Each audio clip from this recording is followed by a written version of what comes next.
We thought he would never be chosen. He would never be good enough. He would never be acceptable. You see, this is how God works. This is how God works. And all the things, I think Jesus had a few things on his plate right now, right? But of all the things, he says this. He says, go to his disciples and Peter. And Peter. I mean, who gets to be included in this great news? Well, Peter was included in the good news of the resurrection. I mean, are you sure, Lord?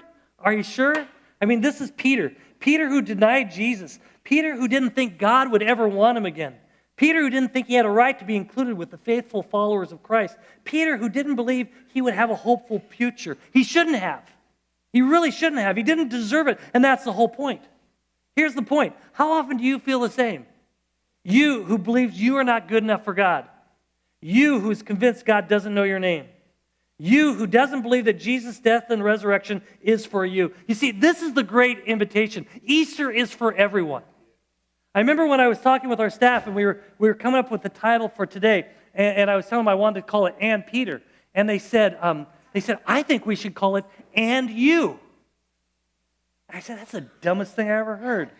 I said, no one's going to get that. And they said, no, it's really trust us. So, okay, and everyone was against me, so, the cheese stands alone. So I'm smart enough to know that if you're behind the crowd and they're going this way, just get in front, and you look like you're leading. And so that's what I did, right? And so I did. So I got in front and I said, okay, let's go. And you. And sure enough, we put the banner up, and I go over to Cup of Joe's, and Peter comes up to me, the owner of Cup of Joe's, and says, Pastor Shawn, I've had 5 people ask me, what does this mean? Oh, man. So I said, okay, well, so I explained to Peter, right, and I tell him why "and you" means, and you means that Easter is for everyone, and you. And we got to talk about the resurrection. I thought, man, this is such a waste of my time. I'm kind of busy right now. And then that whole week, I'm explaining to people, every time someone walks by our office or sees the sign, "And you," what does that mean? And so I finally go to my staff, I said, guys, I've had having to explain this whole week. People don't get it. And they're like, isn't that great? I'm like, what do you mean? And they said, Shawn, how many times have you explained the resurrection to people this week? I said, about 30 times, right? How many times do you normally explain the resurrection before Easter to anyone? Once to my grandkids, maybe. I go, okay, I apologize, because you know what? They were absolutely right. And see, this is the point. Easter is for you.